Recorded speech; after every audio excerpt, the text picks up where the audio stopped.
It's like I don't even know. I was telling Nathaniel earlier. I want to say something to the effect of raise your hand if you have ADHD. I can't actually. I'm back to my same old ways. I swear I try to change, but you just feel so right when I do wrong. So right along. All right, welcome back everybody to another episode of the project, Harder Than Healing. I'm Jason Lemire, the playwright. I'm Nathaniel, the clinician. I am Don Malloy, the Green Beret. And what do you two guys have in common for sure, and maybe I have in common, and we've been talking about it since episode 1, and it always seems to come up every time? I don't know, I'm distracted. I really like my shirt. Yeah. Attentional issues? Disorder. Yes. Something's wrong. Hyperactivity. There's got to be something. What is it? I don't know. Attention. I have a battery pack on my back. Deficit.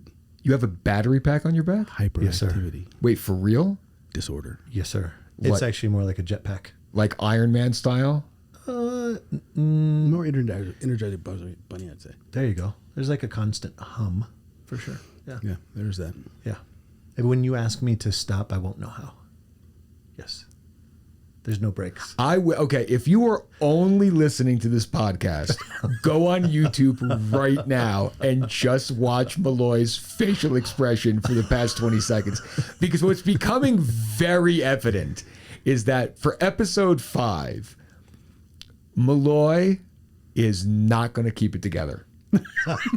Like through season 1, I am getting to know Donald Malloy, and it's an incredibly beautiful thing because he's a wonderful human being. You're amazing. And I'm really jealous because Nathaniel and Donald have been friends for decades. And the jealousy very quickly shifts to gratitude because I'm so grateful to be like becoming friends over the course of making this project with you, dude. And Likewise, by the way. Oh, thank you, big brother. I am so excited to hear what you guys have to say about ADHD because I feel like we're going to get to see a different side of both of you. And Nathaniel, who is usually very staid, he is grinning from ear to ear. He usually is like the suede coat with the with the help me out smoker's Tiffany jacket. Describe pads. Yes, the right, exactly, the leather elbow pads on the corduroy jacket. But no, like right now It's just palpable, you know. And I think that piece, the ADHD piece, right? Like we've been doing this for a while. We all may or may not have it. However, there's so much that goes with it, and I think when that piece of like knowing is half the battle, I don't know. It's so fun. It's just a fun thing to recognize and have in a different way, like to shine a different light and appreciate ADHD in a way where it's not a bad thing is pretty great. And at the same time, there's this, it's just fun. It's like watching there was this piece between this was on the producer's notes, situational awareness and reading the room. right. So that's kind of where my head is right now. And I typically am like, my head is typically not in this direction at all. However, like there's so much going on over there right now that I'm just like, it's all I can do to not. All right, so we should explain again. If you're listening, you're not fully appreciating two dads on the couch, just looking at their children with just love and adoration at their boys in the corner. My guys couldn't make it up for this one. And I know if they were here, I also would be completely unable to concentrate because they would also be doing like the Macarena in the corner or whatever else was just happening. So yes. A little later in the pod, we're going to get the guys on here to talk about their experience with ADHD. But we should, so first of all, we need to say what the episode is. Oh, yeah. All right, so it's episode 5, season 1. And the title is Being Stupid and other superpowers. And so I wonder if you guys could help explain for our listeners who maybe are not familiar with the term ADHD, or what maybe they've heard it, but they don't really understand what it actually is. Mm-hmm. Could you break it down like Tetris for us a little bit? Wow. Well, it stands for Attention Deficit Hyperactivity Disorder. And in the latest version of the Diagnostics and Statistics Manual, it is just ADHD. Previously, it could be ADD or ADHD. And see, this is where I struggle, because my definition of it and the clinical definition of it are very different. All right, let's hear the clinical first, and then let's hear the correct one. Well, we could read off the. I love that. We could read off the DSM stuff, right? It's difficulty staying still, difficulty with focus, inattention, oftentimes fidgety. You'll lose things. Difficulty tracking. It can be hard for you to complete tasks in a timely manner. I think there's like 3 or 4 more other criteria. Yeah, some intrusive thoughts. Mm-hmm. I want to tie it together with something just real quick. Yeah, it's really close to PTSD sometimes when you think about the idea of intrusive thoughts. So like you have trauma and you think about that trauma, so you lose your track, right? If somebody was talking to me about the military, next thing you know, I'm barely listening to them, and I can stare right at this person and not have any idea what they're saying because I'm in my head, right? And so similar. Yeah, very similar. In a lot of ways, for sure. And I think one of the things that makes it difficult is that there's a crossover in a lot of those diagnostic criteria. So whether that's PTSD or ADHD, whether that's bipolar disorder, depression, I mean, there's a lot. There's always, not always, there oftentimes are pieces that would fit for both ADHD or PTSD. So there could be confusion a lot of times in getting the correct diagnosis. So a lot of times folks won't get diagnosed with ADHD unless they have a professional who's clear on what those diagnostic markers are and how they're applicable in that particular situation. Okay, so that's the clinical, and that's helpful. What is the Nathaniel Ellison definition of ADHD? Do you want a story, or you just want like? We love stories. Harder Than Healing is built on stories. I think I'm going to do I have a swamp cooler story that I tell a lot. It's either the swamp cooler or the light bulb. Swamp cooler. Swamp cooler? Well, the light bulb's in the swamp cooler story. It's all the same story. Yeah, it's true. So I'm in my house, and there's a light that I need to change. It's the hallway light, and I'm like, okay, I'm gonna go outside to my shed, to my shop at the time, and I'm gonna give myself a light bulb so I can come back in here and change this light bulb out. It's been bugging me for a while, so I'm finally in that impulsive moment where I'm like, I'm gonna do it now. Walk out to the shed, to the shop to get the light bulbs, and sitting on my tool chest are all of the pieces of equipment that I need to be able to change out the swamp cooler, because it's the end of the season and I'm getting ready to do that. So next thing you know, I'm on the roof changing out the swamp cooler. I'm sitting up there and pulling off the tarp. I'm pulling out all the pieces. I'm covering it up. I'm disconnecting the water source. I'm doing all of these different random things. And I look out in this particular place. I'm probably on the third story level.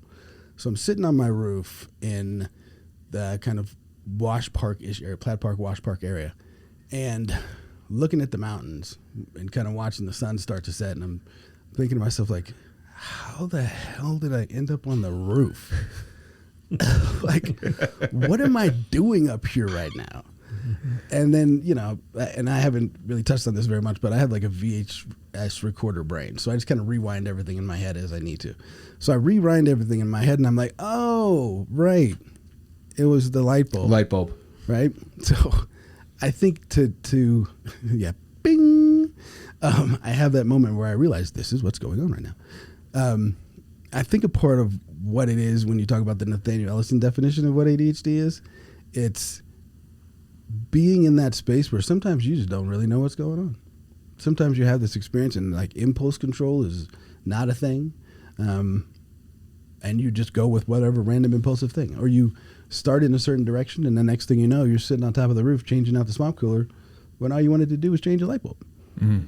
Now, the thing that's useful in that instance for me, and the reason I enjoy that story, is because all of a sudden it's just funny, right? Like I'm sitting on the roof and I'm like, yeah, this is funny. Like, all I wanted to do was change the light bulb, and now I'm sitting up here on top of the roof changing out the swamp cooler. That's entertaining. The distinction is, if I don't know that's how I ended up on the roof changing out the swamp cooler, then I'm just annoyed. Yeah. Right. Because then I'm just like, what is wrong with it? I can't even change a light bulb. Right. And that comes to that title of the I'm stupid. Right. Oh, there's something wrong. Right. For sure. Yeah. Well, and so I think of it as when we talk about stupid and other superpowers, right? And so I think of it in a couple of different ways. One is that when we talk about attention deficit, I don't think it's attention deficit as much as I'm either like laser focus or I'm zero focus. But when I'm laser focus, you can't stop me from doing what I want to do. Mm. And so for me, what's interesting is while I hear you tell that story, for me, it's like the light bulb was only the access to doing something that you wanted laser focus on.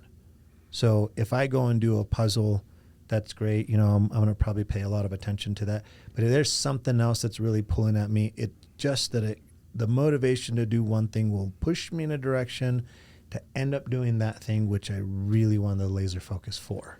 So my grandmother is 96 years old. Shout out Grandma Lena. And one of my favorite memories of her is we're in her house in what used to be called West Patterson. I don't even know what it's called now. We're back in New Jersey. And she had this like Pyrex thing of borscht. Like, Russian Jewish beef borscht, gotcha. Right? It's borscht. And somehow or another, the thing ends up opening up and the borscht goes everywhere. This is like beet juice all over the kitchen. And I had a moment of panic. Oh no, I have destroyed my grandmother's kitchen. And my grandpa's in the next room, like, this is not going to be good. And the panic only lasted about half a second, because then my grandma Lena started laughing and howling with laughter at how preposterous all this borscht looked all over the kitchen. And I went from feeling so bad about myself to then feeling like, oh, I'm with somebody who's going to laugh and say, okay, yeah, mistakes happen. And like, there's borscht on the floor and all right, okay. Well, it's okay. That for me, and going back to the attention deficit thing, it's the opposite of that. It's like you have for me in some ways, and this is part of what I think is important, is that it's different for everyone. For me, there's no deficit of attention, right? Like I'm paying attention to everything, and it's annoying sometimes because there's this space where like you're hearing things like right now I'm still hearing the speakers in the ceiling and watching my kids play over there in the corner, right? And like it just doesn't go away. You can't stop it. So it's the opposite of a deficit of attention in a lot of ways. When you hear that, a lot of times people will say, oh, look, you had a squirrel moment, right? Where it's like, oh, squirrel, right? Well, the squirrel is good. Like nobody's really paying attention to the squirrel. It's outside of your, third grade glass window when you're listening to whatever teacher you're supposed to be listening to, kind of glassy eyed and really tired. And you're like, ooh, squirrel. Right. But you see the squirrel whether you want to or not, right? So it's not a deficit of attention in many ways. It is like the amplification of your attention, I think. Which I think goes back to that superpower type of thing. Right. Right. So, I mean, for me, it's that, there's no better place to put me in than if you really want me to pull security, right? If you want me to be aware of my surroundings, that there's just no way that I'm not going to be, because I can, some people might want to call it multitasking. I think people are terrible multitaskers. I think research shows us that. But I think people with ADHD can't avoid that, right? And we get really good at that simply because we just really want to find a way to be what other people would consider normal and socially correct. Okay, so here this then like lets us pivot to the next question. And that what I'm really curious about is how does American culture make people with ADHD feel stupid? You want me to go? Either one doesn't matter to me. For me, it's Yes. very straightforward, right? Like the culture now is one of like, we are talking about cell phones. We're talking about like stuff always going on all over the place or whatever else. For somebody with ADHD, that's acceptable, right? The places where it's not is that, like if I'm talking to you right now, eye to eye, right? Then that feels comfortable. That makes sense. But somebody with ADHD might be on their phone, right? Or might even be having literally even a conversation with somebody else, and they're like, yeah, I know I got you, but like I'm also over here and I'm also on my phone. That's not going to make anybody feel comfortable, right? And it's not the person who has ADHD that feels uncomfortable.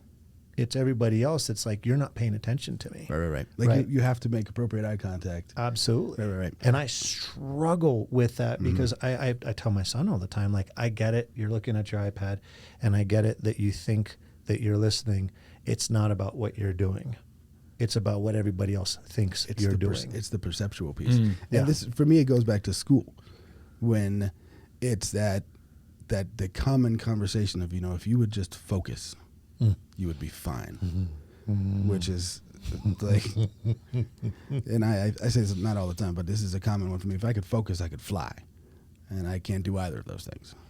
Or if you would just sit still, or, if you could apply yourself, because there are those times when you're just so laser focused, where you're so in it. And the reality of it is with my ADHD brain, if I find something that I'm engaged in, 100%, like I will stay engaged in that thing and immerse myself in that to a point where it can become that hyper focused. And so people will see that. So say you got a kiddo who's a Lego kid. My kiddos are bionicle kids. Like they will build things for hours. And then you apply that to go outside and dig a ditch. Like, yeah, I really don't want to do that. Or you'll get distracted really easily. But if you could just stay focused, it would be fine. Well, the piece of how does culture make you feel like you're stupid if you have ADHD, it's asking you to do something that your brain is not designed to do. And the piece that I love about this also is that if you're going to school, right, people consider that book, lecture, where I think school can also be is in the vocational area, right? So if I'm teaching you how to work on a car, or if I'm teaching you how to do landscaping, build a house, wood cutting, all these other things, those are fantastic skills, right? But in today's society, a lot of those skills are downplayed, right? Like whether you're a plumber, electrician, those kinds of things are quality trades for really talented people. And those are things sometimes that, I don't get to, I actually gravitate towards those things, but it's because you don't want me to sit down for any period of time. Well, I wonder, do you think part of your gravitation towards those things is that it lends itself more to how your brain is wired? Absolutely. I mean, there's a reason why I was a baseball coach, collegiate baseball coach, police officer, went to grad school. That didn't work because that was in so that was law school, reading. No thanks. I need something more. Right. And so then after that, it's counseling youth. And that was fine because youth, they're moving, they're kinetic. We could do that by a walk in the park. That's much more palatable for that type of population. Next thing you know, infantry, special forces. I was supposed to go military intelligence. And oh, by the way, all my commander at the time had to do was show me a room full of people in MI, which was terribly not engaging and really hard to connect with these people. The next spot he took me to was a bunch of guys from 75th Ranger Regiment playing volleyball. And boom, I was in, high-fiving, we're playing, we're having a good time. And he was like, dude, that's leadership though. And I was like, but not leadership in the other room. That's leadership for people who want to be kinetic, who want to move, the little jetpack on my back. That's my superpower. I don't want to stop. But the reason why I don't want to stop is that's when I'm most focused. I think the other part of it too, and you'll hear this a lot of times when you talk about folks with ADHD, is the empathy piece and the feeling piece. Right? Just a lot of times folks with ADHD, sometimes people will say they have a sixth sense, right? Like they have this ability to be able to experience things that other people don't experience, or they connect with people in a different way. And I think that that is also something that when we talk about connection and just the broader community, whether that's connecting to the veteran population and the civilian population or just people at large, I think folks who have ADHD are oftentimes super, super empathetic. And I mean, I don't know if it's a wiring piece or if it's we know what it feels like to be in that space where we don't feel connected. So let me ask this question then. Malloy, you've talked about how you perceive significant overlap between ADHD population and those who enter service, and particularly, people who end up in special forces. Nathaniel, you're talking about this empathy piece, and if you look, you'll find artists, musicians, filmmakers, actors who talk about having ADHD. What do you think it is? Why do you think? Let's call. There's so many hands going up in the corner. Let's say, all right. So let's sort of take that overlap as a given, right? What do you attribute that overlap to in terms of ADHD equals special forces, artists, inventors, things like that? I'm going to go with the box thing, right? Like we have this kind of ongoing story of the box that you put on the shelf. It's that we don't fit into that box, right? Like you try and put somebody with ADHD into a little box onto a shelf, and it's more than likely they're going to be like the Tasmanian devil, and that thing's just going to like, it's just going to burst. Like you can't keep us in a box. So those creative expressions, that artistic draw, whether that's theater or painting or athletics or whatever that looks like, when you try it, I have this vision in my head now of like trying to put the Tasmanian devil into a little tiny box and put him on a shelf and just be like, just focus and sit still. He'll be like, Nathaniel is shaking right now. Yeah, this is an episode to watch. Everybody, get over to our YouTube page. This is one to watch. That or the there's a movie animated with the squirrel. Where the squirrel has like the sip of Coca-Cola. Exactly. And he has a sip of Red Bull. Over the hedge. Yes. Over the hedge. Shout out Esmond and Zev. And then suddenly, like everybody, Hammy, I think is his name. I think that is the name. Yeah. So Hammy the squirrel is like just loaded with energy, right? Everybody's like, Hammy, just calm down. He's like, where's my nuts? Can't find my nuts. Right? Hammy is all over the place all the time. That's your stereotypical ADHD kid, right? Where they're like, if you would just sit still, like he's got so much energy. He's like, one of the other diagnostic pieces is as if you're driven by a motor. And then they give Hammy his caffeinated Red Bull drink or whatever it is, and suddenly Hammy's world is just in slow motion.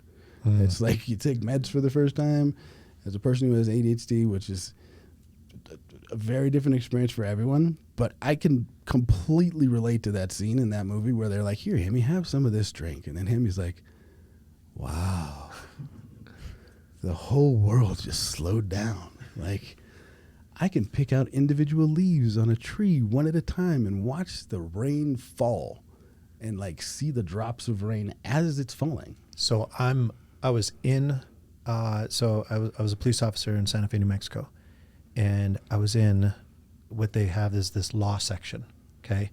And I remember like almost being anxious. I'm like, I'm going to sit at this chair and I'm going to be all over the place. And I remember that morning I was just like, screw it. Okay, I'm just going to have 2 cups of coffee, right? And I didn't. I had more like 3.5, maybe 4. And it was funny because after this impulse control. Yeah, well, after the second one, I was just like, okay, like I could feel my body. I'm like wired hand, like I'm doing jazz hands right now. And so I had that 3rd cup of coffee, and I remember hitting this weird threshold where I went and I sat down, and I remember staring at my lecturer, and I was like, I feel numb.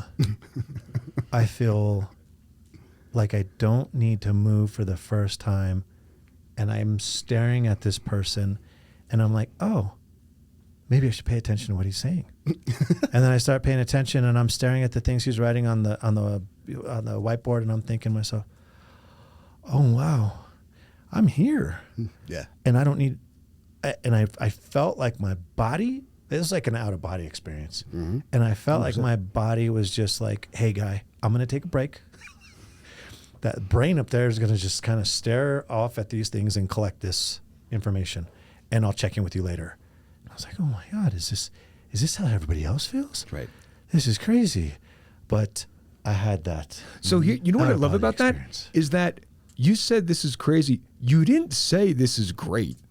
You didn't say, you know what I mean? I think it's what's interesting is that your experience of it isn't necessarily even positive. It's just novel. So I would say more so that I don't want to be on meds. I am currently not on meds. I have to go back to school here very shortly, and I will start taking meds again.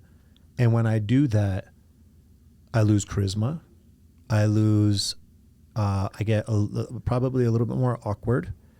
I allow for myself to be focused on potentially other people and my thoughts about what other people might think of me or view me and those kinds of things. Like when I slow down, I honestly truly feel like I lose my superpowers. And though it's a tool for you to get done what you need to get done in that space. Absolutely. Okay. I mean, I don't, and you know, for the audience, I will take meds because I need to read and write at the level in which I cannot read and write when I can't focus. Right, at a graduate level. At a graduate level, right? Correct. Well, and it's interesting as we have the conversation because I've been wearing some version of beads for the entire time that we've been doing this, and the idea of sit still, right? Like this is my version of sit still because whenever I get bored, like there's something like my brain is like I need something to do, whether that's I need to switch the position that I'm sitting in the room. And correct me if I'm wrong. I feel like getting bored is a second by second calculation. Oh, absolutely. Like you can be, I see Davon, who I've had in my classroom for years, and who like, I really like the idea, and I feel like this is something that people who don't have ADHD or don't have people who they're close to, who don't have like a personal intimate experience with ADHD, they don't understand that attention piece is a second by second negotiation. Absolutely. How you can be there, and then you can be gone, and then you can. Well, and I think that then you can be gone piece is really important because we know when it happens, and I think that this is true across the board for folks who have ADHD. We know when we're not present. It may not necessarily be something that we can articulate. A lot of times I'll kind of describe it as like there's this little fog that just kind of comes over your eye. But it's like the kind of glossy sheen that you see. Right. It's kind of a little dusty, and you're like, oh, wait. See, what's hard is, I think for folks who don't have ADHD, it's hard to not take that personally because we do that to people all the time. But we do it consciously. Oh, yeah. You understand what I'm saying? So like when the fog comes over, if I'm talking to somebody, right, and the fog comes over, it's because I went and got it. Oh, really? You understand what I'm saying? A little bit. Like I will be sitting there. I don't have ADHD. I mean, who knows? I can like see my wife's face like really? Sure. But let me put it this way. Everybody has the experience of not being attentive to someone who's trying to connect with them. Well, right? and I think one of the things, to go back to the stupid and other, and it ties in with the superpower piece, and this is an academic piece again, where you're sitting in the classroom and you're supposed to be paying attention, and the teacher calls on you and says, hey, Nathaniel, can you answer this question about X, Y, and Z? Now, the experience is, and this is similar to what you were talking about, where like you're not engaging, it looks like you're not engaging with the person or you're doing 2 or 3 other things. The experience for the teacher or professor person may be, oh, they're not paying attention at all, and I'm gonna get them, right? Like I'm gonna catch you not paying attention. Right. Now, situational awareness, reading the room, as an ADHD person, I'm gonna stall for long enough to give you an answer that's gonna make you leave me alone. Right, that's going to satisfy the whatever workaround. Whatever it is whatever random question it was that you were asking me. Oh, so you wanted to know about, I don't know, like the Battle of Versailles or some random thing like that, and then I'm going to read the board behind you and like figure out. Oh, so we're doing World War II, and we pull out like I may not be tracking what you're saying, but I'm going to pick up enough in that classroom to be able to satisfy that answer. However, I might not actually know what you're talking about. I'm just checking the box just to make you believe that I'm focused. One of the pieces that you said earlier, and I wanted to go back to it, is why is this veteran space or the military a space for people with ADHD?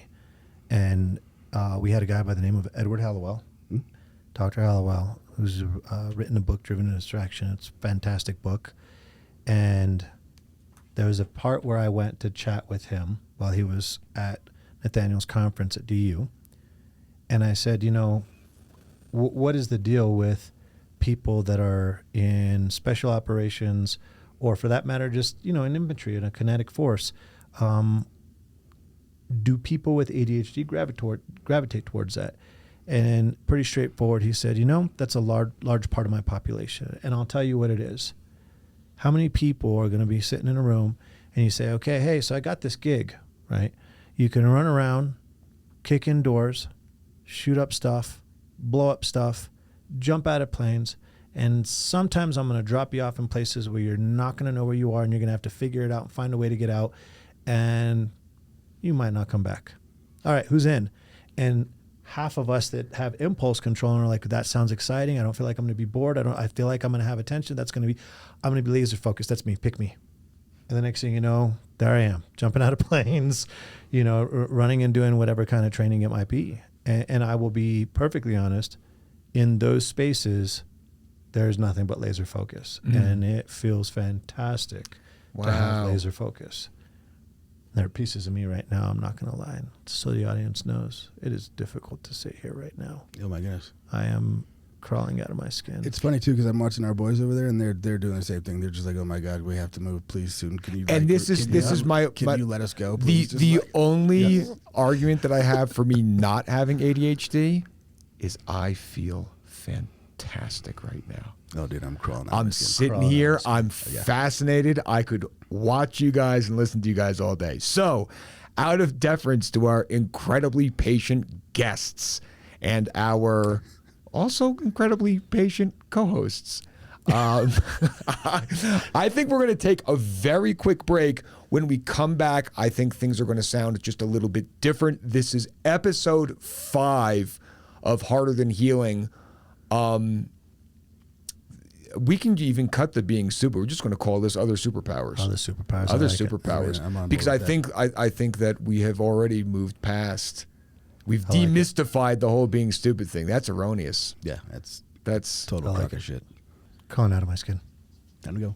Okay, let's go. Yeah. Let's go like fight a moose up in the mountains. We'll be back. Harder Than Healing, episode 5, Other Superpowers. All Points North is the official sponsor of the Harder Than Healing podcast. APN offers custom mental health, trauma, and addiction treatment programs at APN Lodge in Colorado. Visit apn.com to learn more. Welcome back to Harder Than Healing, episode 5, and Other Superpowers. I am Davon. My father is Nathaniel Allison. I am Vince, and my father is also Nathaniel Allison. My name is Donnie, and my father is Donald Boy. And, I mean, I guess, just bouncing off the conversation they were having, what is it like to have ADHD in, like, a school environment now? Like, middle school, high school, preschool? What? I don't know how else I could phrase this question. It's like being No. a bunny listening to everything, Wait, but what? the person that you're supposed to be listening to. Right? Like, you're sitting in a classroom, and you're supposed to be listening to the teacher talking, but instead, you're listening to the two dudes behind you talk about some random football sport, like rugby, and discussing how it's different from football, when you should be listening to the teacher and learning history. Well, it's kind of different for me because I actually take the pill. Well, when you are on the pill, what's it like then? I don't. Like on meds and in school? Like, Is focusing easier? I can't It's say much it's like easier. being a normal like, just human. looking into anything, it just makes me zoom right in. But when I don't have it, I'm like begging myself just to focus in. But then randomly, I just go to off other things, and I'm like, why can't I do a simple, stupid thing? Yeah, simple tasks become very, very hard when you are not on meds for ADHD. Vince, you're going to say something earlier. What were you going to say? You were going to say something earlier. I was gonna say with my meds, I can't say it's like being a normal human because I'm not a normal human, and I don't know what it's like to be a normal human without ADHD. Yeah, it's just awkward to guess. take the pill because it's like having two lifestyles. Mhm. One, when you don't take it, you're just like all over the place, just doing everything you can. But when you're taking the pill, you're like, I'm doing something, and I don't know how I'm doing this, but I'm doing it. Mm-hmm. Like on the pill, it's way easier to focus. It's easier to listen to the teacher. Easier to just write things down and learn in a classroom. But when you forget to take the pills or you just run out of them and you just don't have them, it is so much harder to just sit down still and not do anything. Kind of like you right now. Huh? I can hear you. You're in my ears. I know you can hear me. When you discovered that you had ADHD and learned what it was, like hard to focus, have you ever had a moment where you thought, that's ADHD right there in the flesh?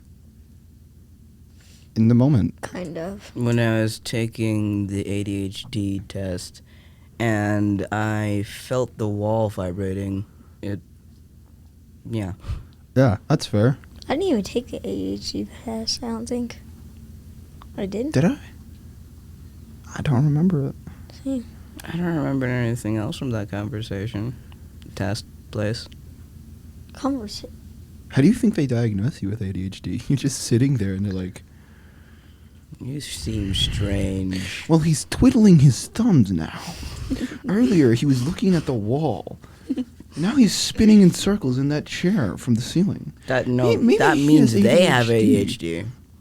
Well, no, they're prescribing you with ADHD. What so if they have ADHD? Then it'd be a lot easier to prescribe somebody, don't you think? Probably. Not really, because then you wouldn't be able to focus fully. Well, what if you were in the... you try and... What? You try and diagnose someone with ADHD, but you lose focus and look out the window. Hey, look, a squirrel. All right, back to you.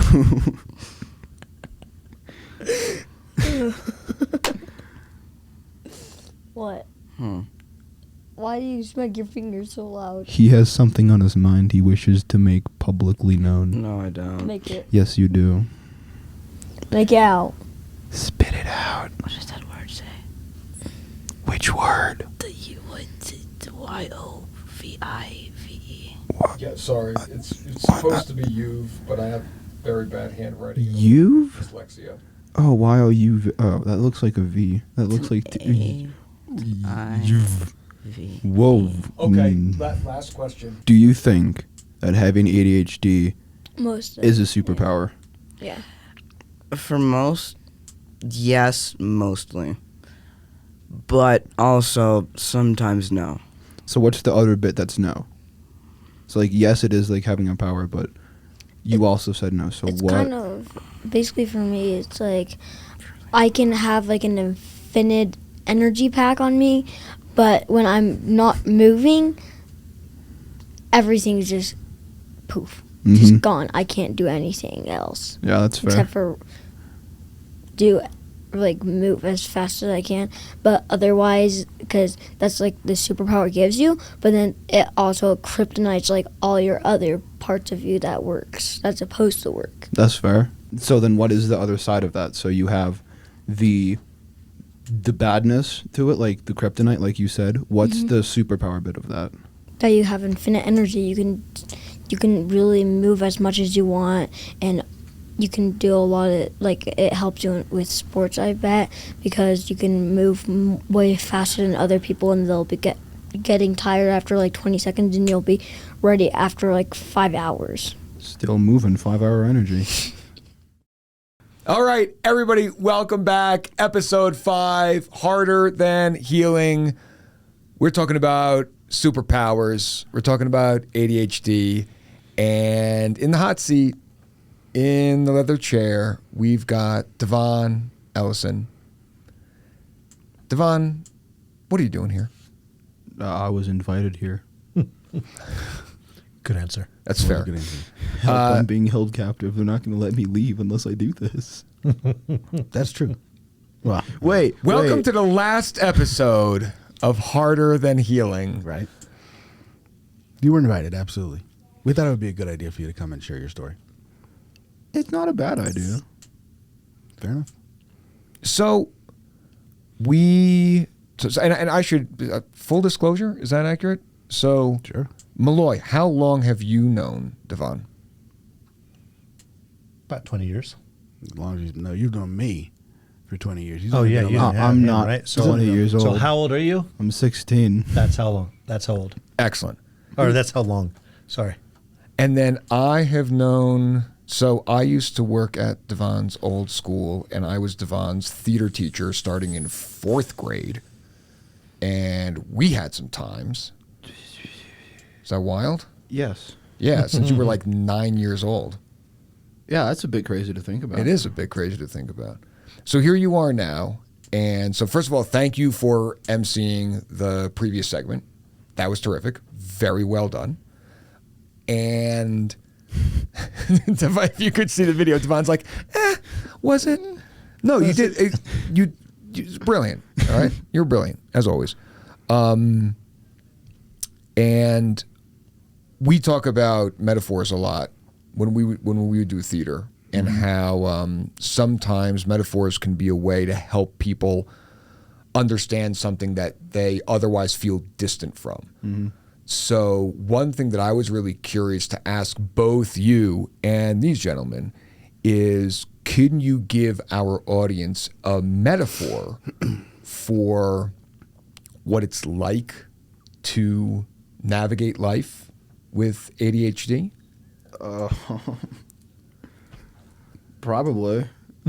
Don't know if I could come up with it right now. Or so how about this? You marinate on that for just a second. And also, everybody should know that Davon had his wisdom teeth pulled. That's why I look like a grape. I'm all inflated. So you're obviously excellent at allegorical language, looking like a grape. So let's pivot over here. Gentlemen, Yes. Can you offer a metaphor or two for our listeners on what it's like to have ADHD? And then Davon will bump back over to you, you brilliant human. You want to go first? Tornadoes. So you want me to go first? So it's kind of funny because I have this constant dialogue with my veterans as to, you don't want to be in my head. And one of the main reasons why is because I feel like, so I was doing a presentation, I don't remember how long ago, and I remember somebody in the audience saying, so we were talking about ADHD, what is it like in your head right now? And I was like, well, okay. So at the time I was building a deck. So in the back of my head, I'm building this deck. I was writing a book, and I was potentially figuring out how to put together a bookcase. So some routing, woodcutting projects. And so I was doing all of those things while I'm giving the presentation. I remember the lady looking at me like, so how are you doing all of those and still talking to us? And I'm like, I don't know, but I have no idea. It feels like there's 6 tornadoes. And I say 6 very pointedly. It definitely feels like there's 6. I would say fewer potentially at times, but most of the time there's 6 tornadoes. And if I get too close to any one of them, it sucks me up. And I will be thinking about that thing for a period of time. So in my head, I try and stay as close as I can to the middle so I can stay grounded. But if I just give it any bit of attention, I'll get sucked up into any one of those conversations, and I stay there for a period of time.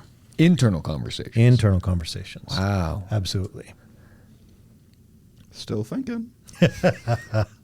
I use the, and this is going to be very generational specific, because I've noticed that people are starting to not know what Trivial Pursuit is or was. So you know the little Trivial Pursuit pie? Yep. From back in the day? Absolutely. Well, You you are old. I am old.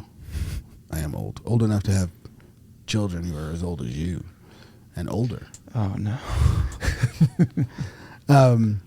So it's like the Trivial Pursuit piece where you fill all of those little pipes, you fill all those little empty spaces with one of those history pies or entertainment pie or whatever pie it was.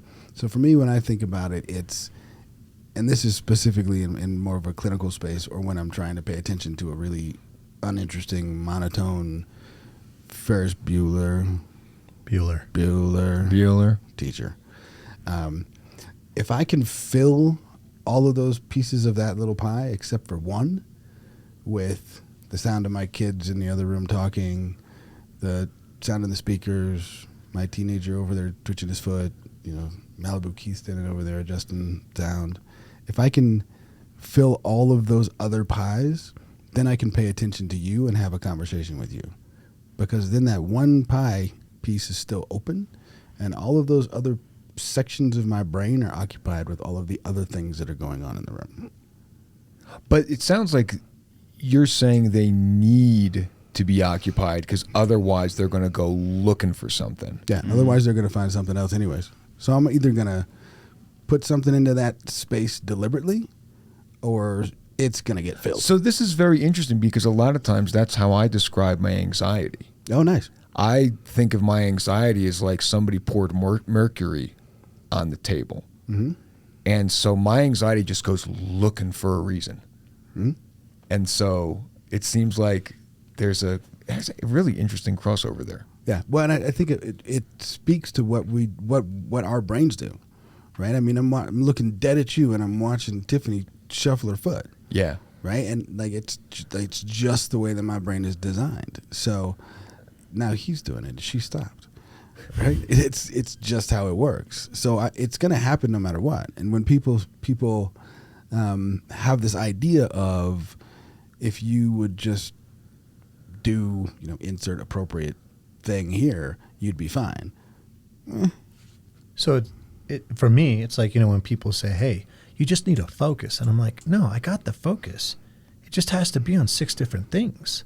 Right? So why do you keep on telling me to focus on one thing? If I'm not focused on those 6 different things, I won't be able to focus on you. Right? So for me, it's very much like, like you said, if those pieces aren't in there, then I'm sorry, but I'm going to look for those pieces. Oh, that's interesting. What's it like inside your head? Maybe that's a better question than the metaphor. Oh, boy. It's probably going to sound like I'm stealing this from Don, but it is kind of like a hurricane. Sometimes you're just running around in circles, can't find anything. But then there are those moments where you find the eye of the storm. You can sit down and you can focus on one thing or another. But it's usually running around in circles, trying to find certain things. So in that metaphor, are you caught in the hurricane or are you the hurricane? Oh, no, I have to think about this. You were caught in the hurricane. You were not the hurricane. Okay. You were caught in it. And so therefore, what is the hurricane? Is the hurricane Your ADHD. Word? Ooh, that's good. Yeah. Okay. Davon, it's been lovely having you here today. Thank you for having me. Any closing words of wisdom, maybe for younger folks who think maybe they might have some attention stuff going on? Not that I can think of. I have to tell a story before we let him go. Yes, please. One of my favorite Davon ADHD stories is when he was probably in the 5th grade, I think. Really into reading. And we had this landing in our house where you go up, there's a flight of stairs, you go up the landing, and there's this open space in the middle, and you go up the next flight. And so he's reading, and I will have to see if I can find it so I can give it to you guys, put it on there. It's, he's lying on his side, reading a book, walking around this landing in a circle. So he's like pushing himself off of the stairs, off of the railing, off of the handle, off of the stairs, off of the railing, off of the handle, just in a circle as he's reading a book for like an hour. Kid loved to read, which is the same as the other story. That I was You gonna- love to read, but also like do the curly shuffle at the same time. Yeah, he's like a little. He's like a pinwheel. You know the little pinwheel that spins. And Yeah, yeah. like that's him on his side reading a book, just content as could be.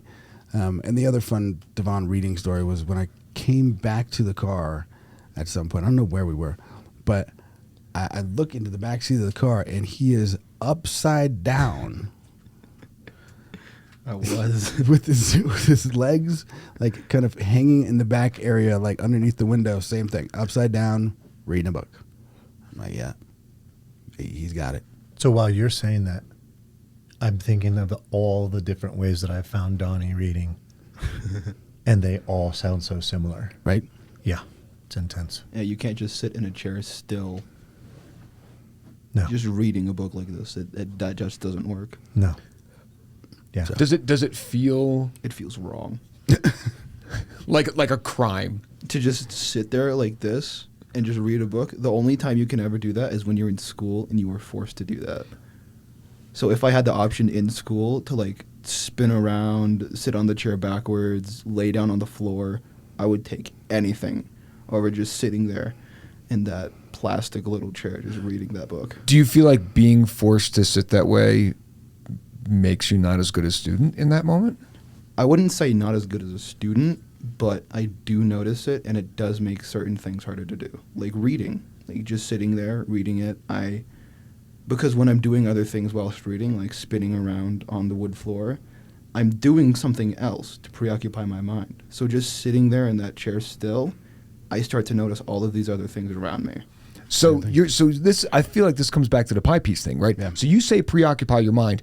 I hear that, and my first thought is that's a bad thing, that your mind would be preoccupied while you're doing something as focus intensive as reading.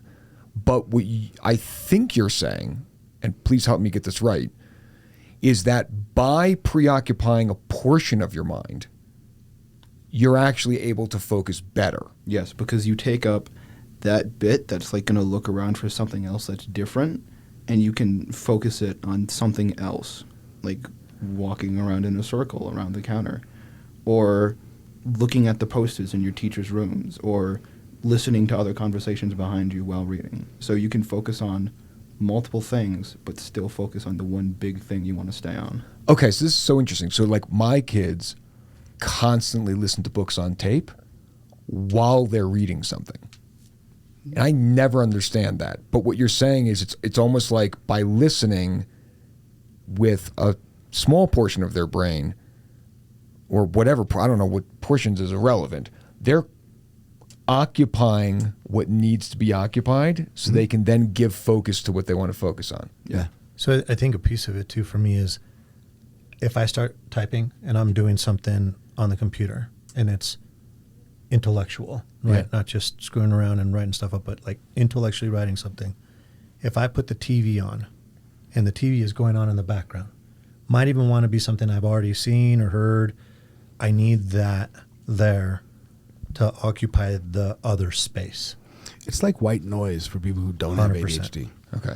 So it's white noise with something interesting. A lot of times folks will use music. Yeah, like listening to music, sitting down and doing homework. Right. There'll be classical music. And you'll oftentimes with folks who don't have ADHD will have that experience of how can you focus on this task while you're listening to a Well, now, but hey, Mozart. hang on a second though. Like again, I spent 12 years teaching middle school. Yeah. Okay. In my experience, there's also a Rubicon where if you cross it, now you're just all your focus is on that thing. Yeah. Yeah, 100%. So can you help like the listeners understand that a little bit? If you're starting to focus, like if you're trying to focus on reading a book, or if you're listening to music while doing homework, and it comes across like a certain song that you really, really like, or just a song that has a really good rhythm to it, you lose focus on the homework and start listening more to the music than focusing on the piece of paper in front of you. So that sounds like a difficult balance to balance. So, well, then for me, that goes back to that TV show or something that you are already familiar with. Okay. Right? Because if you go to that, and you guys With know something this new, because yeah. we all got onto several meetings before we started this podcast. And if you guys remember, The place I was on a treadmill. That's true. Or on an elliptical. And, oh, by the way, I cheated because there was also TVs in front of me. So not only am I on the Zoom call, I am watching this TV, and I am on this elliptical. In the gym. And for me, that meant I was giving you guys all my attention. Right. As opposed to, like, if I was sitting there in my car by myself doing nothing, no. Nothing. You're not gonna getting get that. anything. Wow, man. I will tell you, I've been in so many professional developments as a teacher intended to help me understand ADHD. One of my boys has ADHD. I've been trying to understand it. I feel like I've learned more about it and the experience of it in the past 10 minutes. So, Davon, thank you, big brother.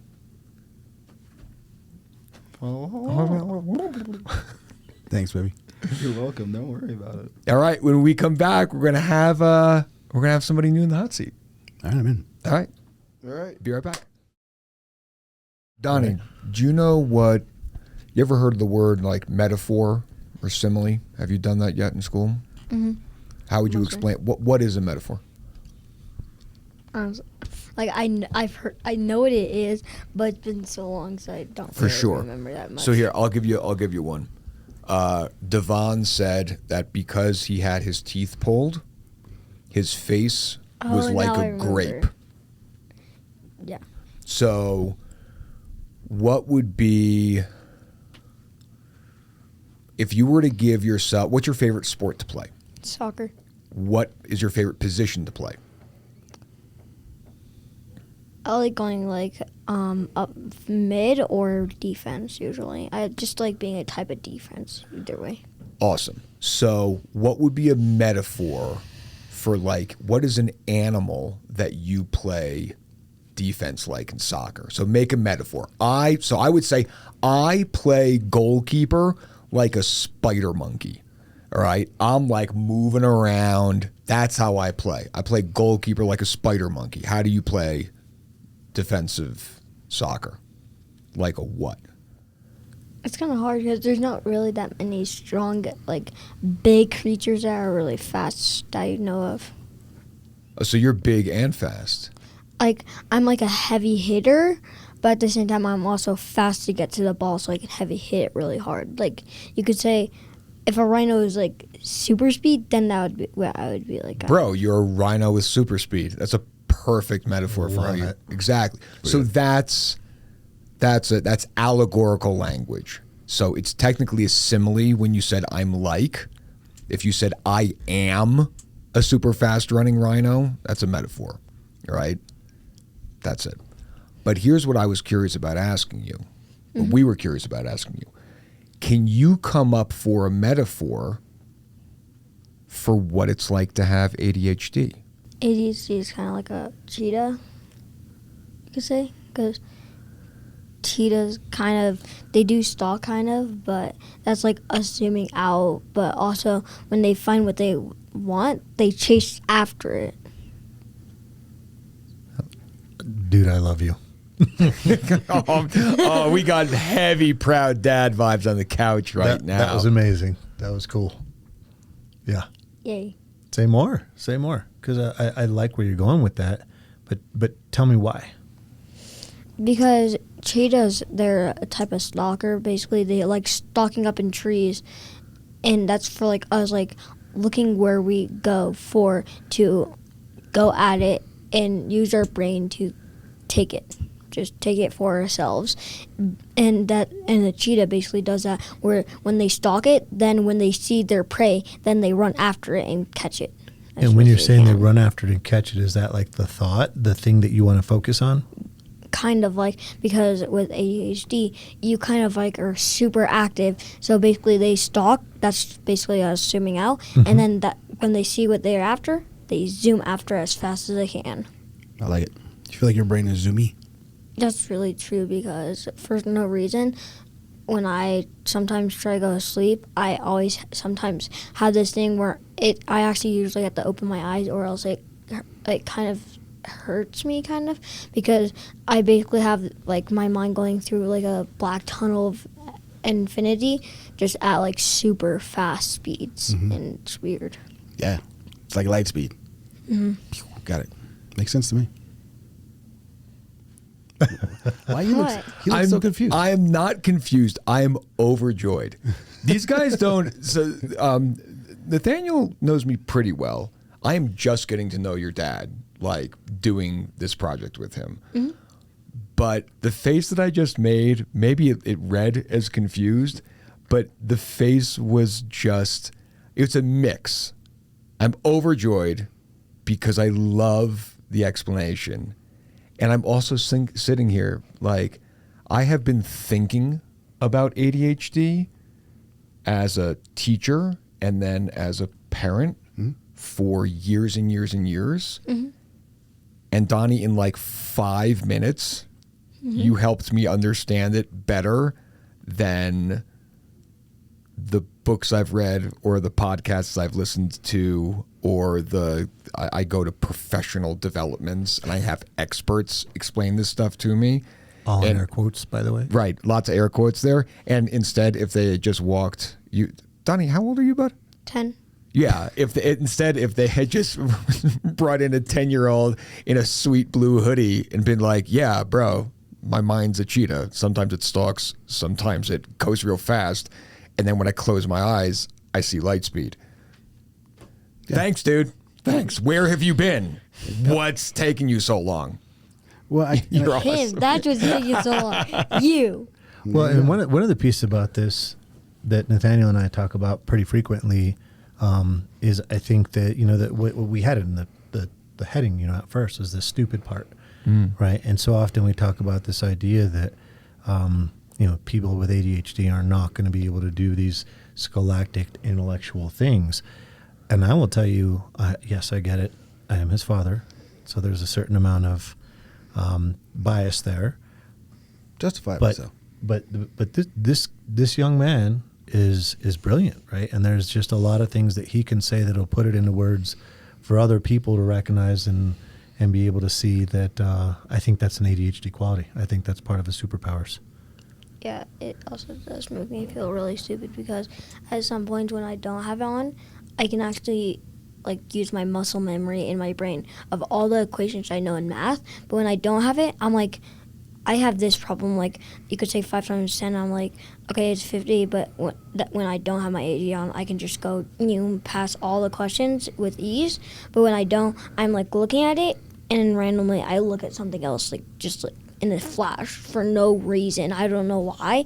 It just randomly, I'm looking at it and I'm like, hey, how about we just look at the randomest things ever?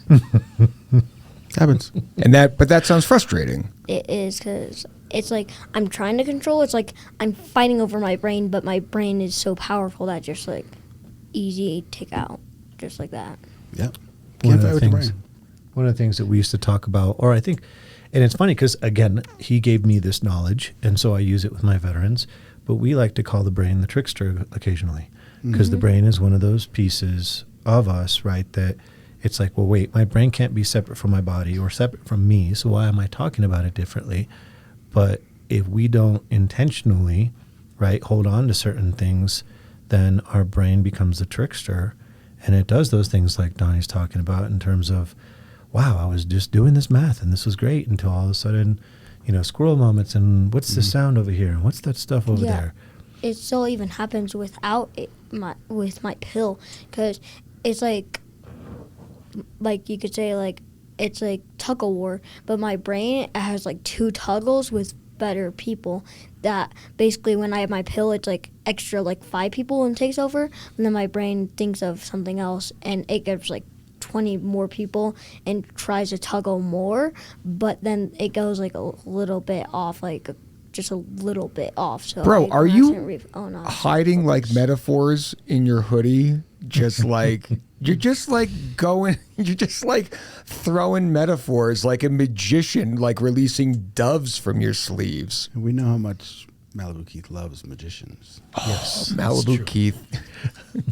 When it is one of the things that is so fun and I've known Donnie for all of Donnie's time, is to watch him have this effect on you as an educator and as a parent, as a person who's explaining ADHD to somebody who doesn't. It's right, like you've had all of these professional developments, and you've had, you can read all of the books and have all of those intellectual kind of academic explanations of what it is. In fairness, I'm not sure I had patience to actually read the books, but yeah, you're right. That is true, because even if you read the thing, it's not the real mind going on, because you might think what you're thinking is right, but even if it's in a book or anything else, it's never going to be right except for the brain that knows what it is if it has it. Exactly.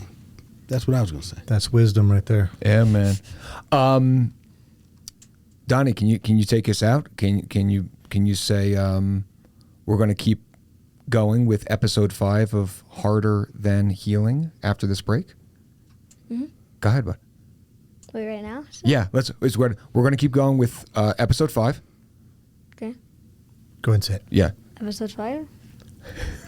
We are going to keep going. We're going to keep on going with episode 5. Of? Harder Than Healing. You got it, big brother. After this break, we'll be right back. Donnie, thank you. You're a rock star. Thanks. Brilliant, buddy. Love you, buddy. So, oh my gosh, I feel like we should ask Nathaniel. Yeah. Who do we have sitting in the hot seat now? We got JV.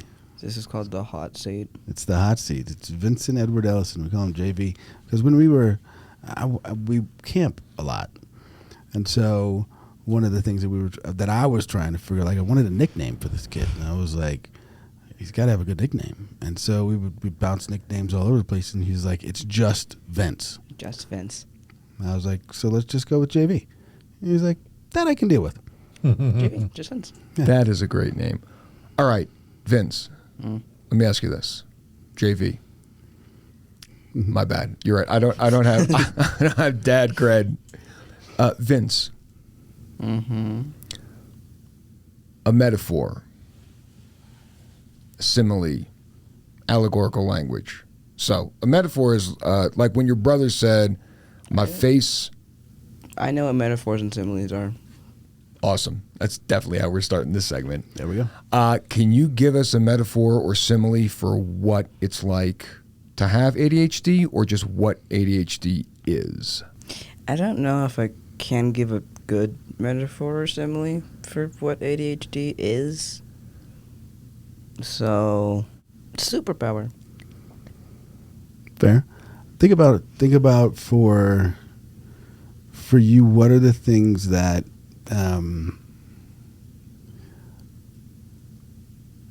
make it easier for you to work in the world? Having a great school to go to, first of all, with all these amazing teachers that go to the school to help people with dyslexia and ADHD cope with the world. Okay, perfect. So, what is it that makes these teachers as amazing as they are? Every day they help. Like when I first went to that school, I didn't know how to read or other stuff like that. But now one of my favorite hobbies is reading, which is surprising because I have dyslexia. Mm-hmm. And the teachers, every day when you do go into their class, they're all happy, and that just brightens the vibe of the classroom and everything. But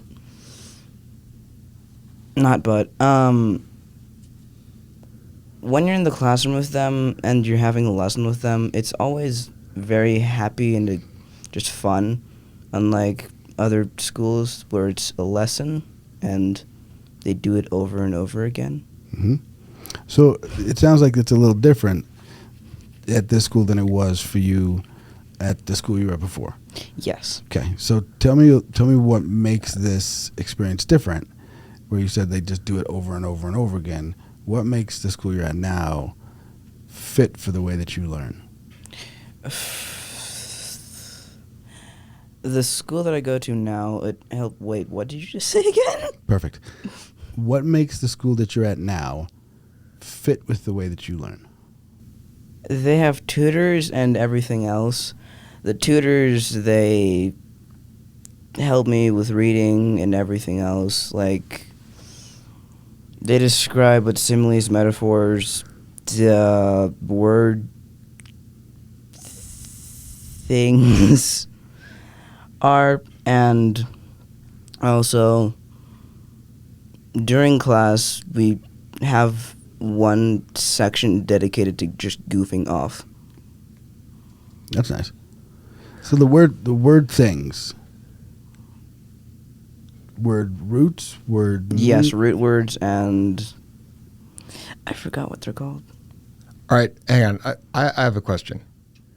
So, I love the idea of ADHD as a superpower because I know that's something we've all been talking about, right? So, Vince, if you were to create a comic book or a comic book movie with a hero who has ADHD, what would that hero be able to do because they have ADHD that other heroes couldn't?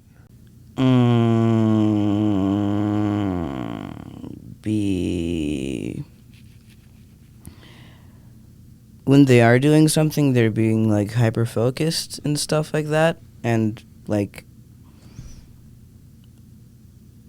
they do sometimes drive off of a task. What's that one superhero? Never mind.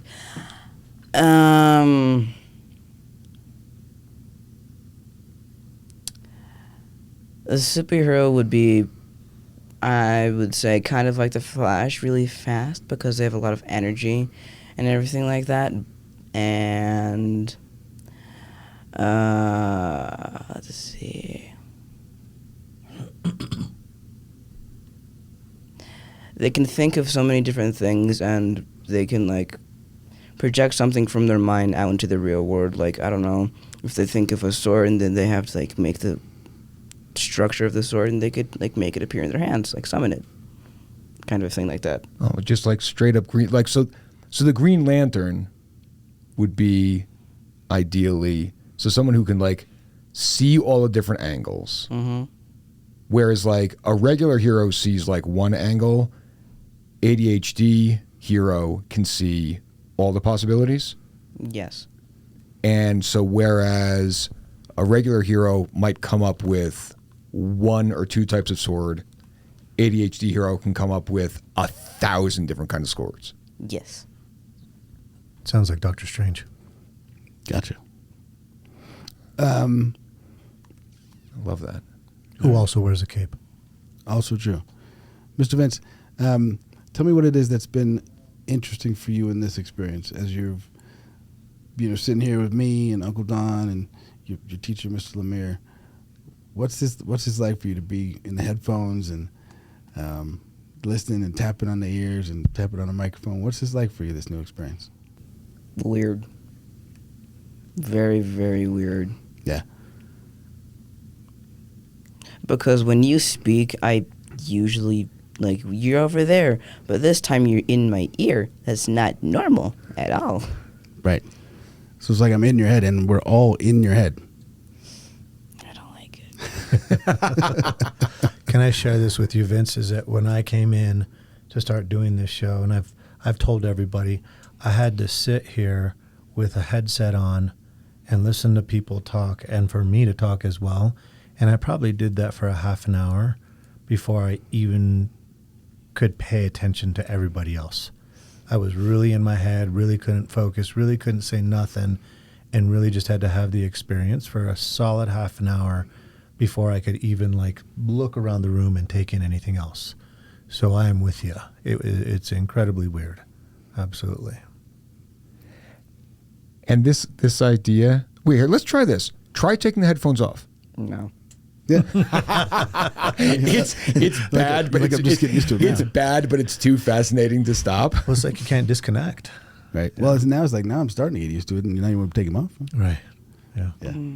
I just want to say, Vincent, I want to say thank you for this ADHD hero, because I have had so many students ask me to write in a play with a character who has ADHD, and I had really been thinking about doing this very sort of like hyper-realistic thing, but I actually think, Vince is looking at me like, why would you do that? And exactly, I feel like that's like the opposite of doing justice to everything that you guys have been describing of the ADHD superpower, where instead, if I'm ever going to write a play that does justice to it, then it would be like this amazing hero who can see the angles that other people can't see and create things other people can't create. What do you think? It sounds like a fun show and a fun comic. JV, let me ask you this one.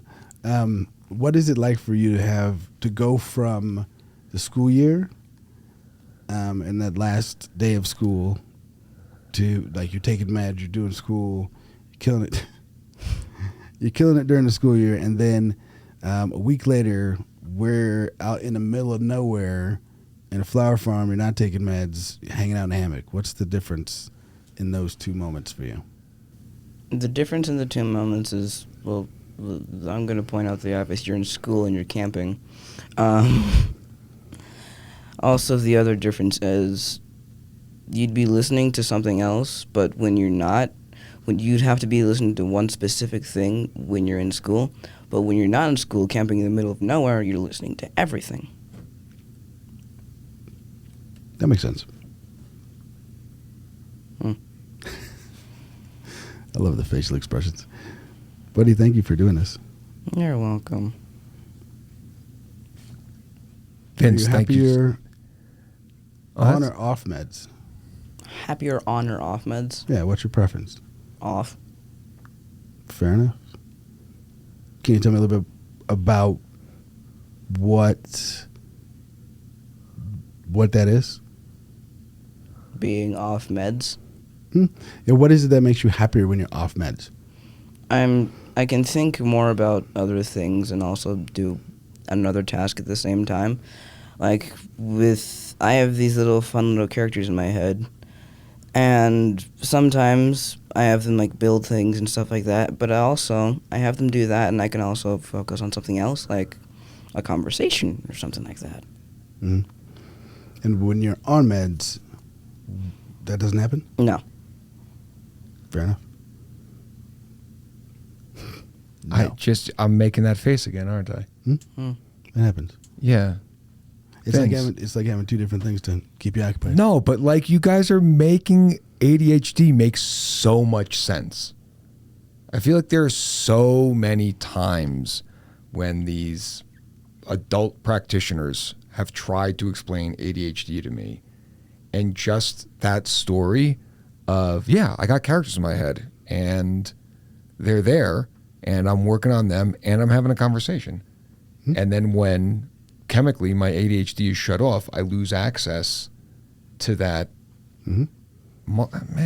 And it's the same thing, because if you think about it developmentally, obviously we've had three different versions of youngsters with ADHD. Yeah, for sure. So you're going to have different versions of how that's explained, right? And then once you get into adulthood, you're trying to explain it or understand it in an intellectual, kind of more academic way. And there's more. I can kind of dive into it. I'm sure at some point I'll dive into it, but there's a lot to it. Later. Is it time to go? Is it time to end this segment? I don't know. Are you done? I don't know. Would you like to be done? Sure. He's the chillest. He's adorable. Why? Oh, man. I'm totally in. I'm keeping you. Awesome. I'm your child. That is true. Vince, thanks for joining us for this segment. We're going to be back with episode 5 of Harder Than Healing. Right after this break, we're going to close things out. Perfect. Thanks, babe. Plus by APN is an official sponsor of the Harder Than Healing podcast. Plus by APN treats the root causes of mental health issues with neurotechnology like deep TMS, ketamine-assisted therapy, and stellate ganglion blocks, so you can get relief from symptoms and find long-term healing. Schedule a free consultation and find your treatment match at plusapn.com. That's PLUSAPN.com.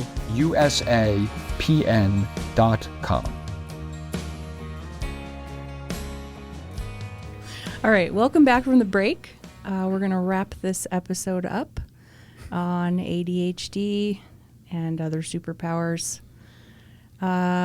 First, I personally want to start with thanking these guys and the kids for talking about ADHD. I know myself and probably Malibu Keith were having a lot of head explosions during that conversation. Very validating to like my own personal experience as a kid going through school, trying to focus, trying to pay attention. And to this day, and now looking at it from the perspective of, this isn't something I need to change, or this isn't something I need to be upset with myself about or judge, but rather accept it and take those things, all those workarounds, and viewing them as a superpower versus something that's negative and something that's bad about, inherently bad about me, right? Mm-hmm. So with that, I do want to ask Donald and Nathaniel. We'll start with Donald. How was that for you, interviewing your kid? Well, I mean, at the beginning, it was incredibly nerve-wracking. The beginning being when the boys were standing in the corner? Yeah, when we started off, for the audience, and we have a corner for our guests, and they're able to sit there and watch. And I looked over at my son a couple of times, and he looked at me like, "Don't look at me. Don't look at me." And he was very fidgety and moving all over the place and super restless. And I'm just thinking, like, if he was not there, I think I would have been a lot more calm. Still wanted to, always not liking sitting still or whatever else, but knowing that I could almost feel his desire to move around. Mm-hmm. And it was like, everything in me was just like, God, if I could just transfer my energy to you to give you calm. Right. And I know he just doesn't, and we just don't operate like that. So it was nerve-wracking. I will say, however, when we pulled him in here to talk, whether it be in this seat or individually, I think he's just a very empathetic and wise kid. I don't think he realizes how much of a kind of old soul he is, and he's just really articulate with the way he describes things, and not just describes things, but his own emotions and his own behaviors and, that kind of stuff. I mean, I think it's very apparent when he talks to you that you get that he doesn't need for you to explain things to him. He just gets it. So I became far more at ease when he's able to sit there and have a voice. When he's able to have a voice, that was it. I was good. It's interesting, too, because just as you're talking about it, I'm having this moment where as a parent, you come in to see, professional, or you go in to see teacher or whatever, and like I just had one of those moments where I was like, well, I think that they're doing good. Like, I hope that they're doing well. That kind of thing where it's like, I want my kids to do a great job, and at the same time, like, I don't know how to explain to this person that it's going to take my kid a second to understand what it is that you just asked them. Yeah. And especially with JV, like, that's one of those pieces where I know, give him a second. Processing. It'll get there. Mm-hmm. And as it was, one of the things that was hard for me is watching his brother and him interact in that space where Davon's being kind of punchy and a little bit like, are you going to answer the question? Like, he's just being kind of a 16-year-old, right? Messing with his brother. And in some ways, I'm like, dude, shh. Like, let him answer the question, right? So there's that. Like, that was hard for me. Yeah. Well, and there's this piece of it that we know that they're brilliant. Yeah. Right. But if you don't give them the time to process, and in our day and age, it's like, hey, here's this question. Answer. Right. Answer. Right. Answer. And it's like they want to hear that question and they want to think. Right. And that's that processing piece. That's important. That piece, right? Like, that's the part where having that kind of teacher moment where I was like, and Davon knows that. So that's a piece where for me it was really hard to sit in the corner and watch that happen and know that he was doing it partly because he was nervous, and then to watch Vince get a little frustrated with it, and then to watch Davon be like, are you going to participate? And I could see him thinking like, will you just let me think about it so I can answer the question? Yeah. So that part of it was really frustrating for me. because I see both sides of it, right? And so that was hard. I think the other part that it took me a second at the beginning to get used to the boys being in the corner, like, because they're in this space where it's this.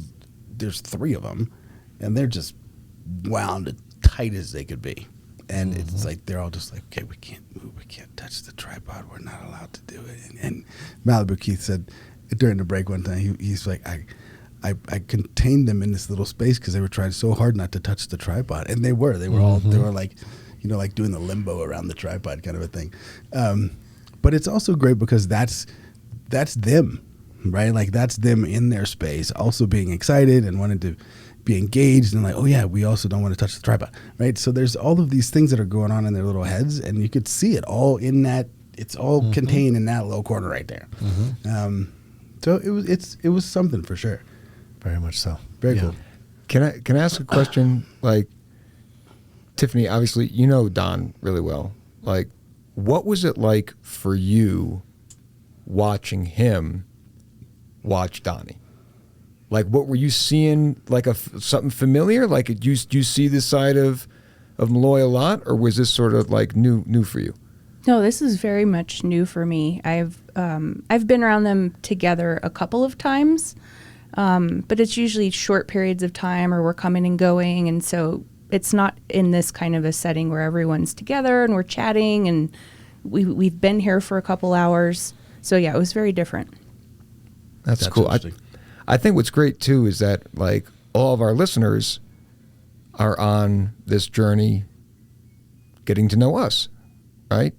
And so it's just exciting for me to think about our listeners getting to see you guys. Obviously, at no point did you stop being the clinician and the Green Beret, but they've gotten to see you guys also be dads. And I'll just say, I have as a dad myself, I have tremendous admiration. We talk a lot off air about dad things, about parenting, about what our aspirations are as parents. And I would say that there aren't necessarily always that many spaces for either parents of neurodiverse children or just dads to talk about parenting. So one thing that I would love to throw in the show notes is resources for parents of neurodiverse children. And another thing that I think would be cool to throw in would be some resources for how dads can connect and communicate, whether it's, you know, positive online forums or even stuff that's happening in person.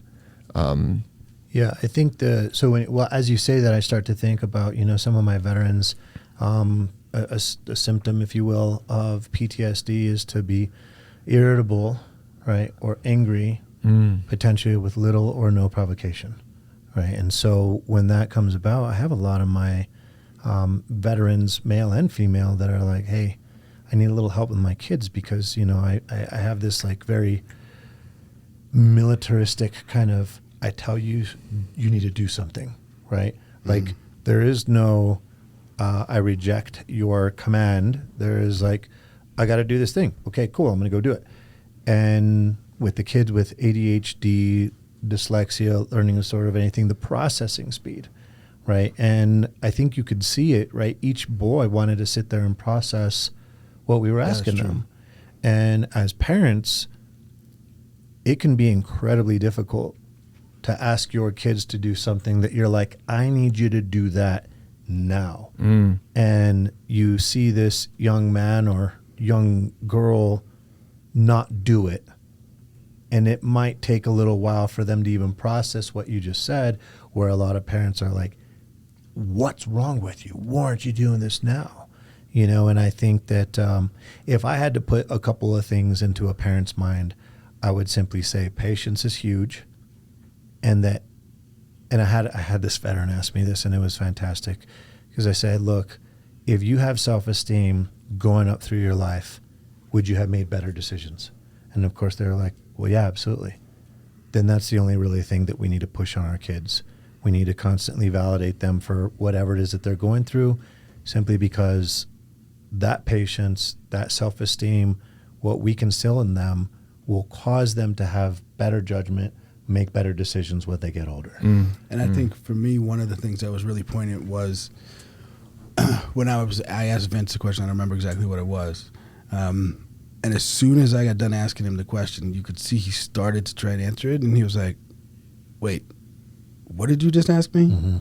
And that's the piece that I would want people to get to, is to be okay with your kid not knowing what it is that you just asked them, and to promote that was such a beautiful moment, dude. Just seeing the comfort that Vince had asking you that, right, and how cool you were with, my kid is doing a coping skill, right, that he has learned, right. And that's the piece that I think is important, is the coping skill piece, right? Like, that's the agency piece that we talk about, whether it's with veterans, whether it's with trauma, whether it's with what across the board, is that the ability to be able to say, wait, hold on 1 second, what did you just ask me?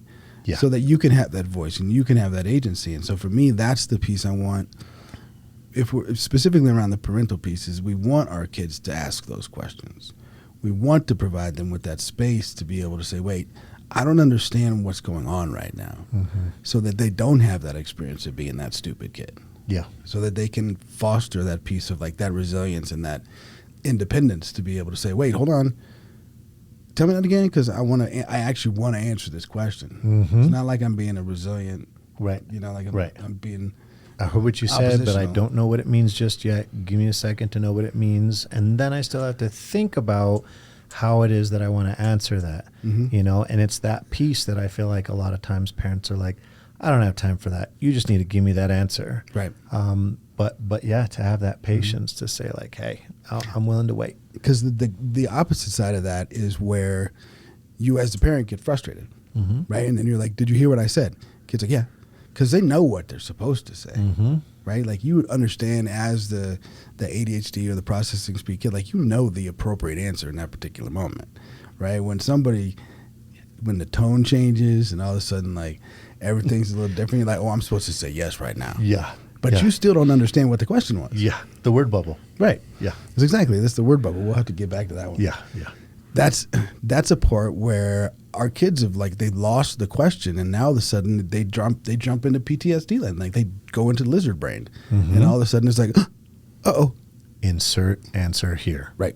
I'm always interested how different diagnoses, how their symptoms overlap, how there's so much similarity. So as I'm sitting over there listening to each of your kids talk about their experience of ADHD, and I'm thinking about how that affected me as a kid, and then I'm thinking about, okay, then what would happen for me? Then it would go down the anxiety spiral. 100%. And how do those two things work off of each other, I guess? Right, for sure. And I have a lot of people will say, is it the chicken or the egg experience? Right. And I think in a lot of ways, especially when you're in that ADHD space, there is a reality to both sides of it. Right. There is this, I'm supposed to be doing this thing, and I'm pretty sure I forgot something that I was supposed to be doing. And I'm also sure that there's another thing. What are we talking about again? What's going on? Hey, oh shit, what's going on? And then you're anxious. Right. But that's real. Yes. Right? Like, that's not an artificial thing. And the thing that's so tricky is that from the receiver of that behavior, it looks exactly like this person's blowing me off. It looks exactly like this person's being insubordinate or disrespectful. And it's, and I think, you talk about the military environment producing a, urgent, we're looking for answers, we're looking for up to mentality. But I know that the world is full, and I know that a lot of our listeners grew up in households where, military or non-military, they grew up in a household that was run that way. And so therefore, they've got, thinking about just our last episode, they have trauma from that from their own experience, and in some ways, consciously or unconsciously, the way that they normalize or justify how they were browbeaten as children. It's to say, well, I guess this is what parents do. I guess it's my turn to do this, because if there was a problem with that style of parenting, then I have to have the really difficult conversation with myself of maybe there was something wrong with how I was parented. Yep. Well, I think that we all do clearly make mistakes as parents, right? Like That's also true. I mean, it's a challenge. It's the most difficult thing I've ever done. Yeah. Ever, 100%. And full disclosure, there are moments, and the boys will attest to this too, when I'm like, stop. And that's what I mean. And going back to the piece of us camping a lot, like we're out in the backcountry in the middle of nowhere. And if I tell you to stop, stop. Mm-hmm. Like I'm not playing. Like it's not a matter of like I really would appreciate a conversation about this to give you some explanation as to why it would be good for you not to get eaten by that cougar. No.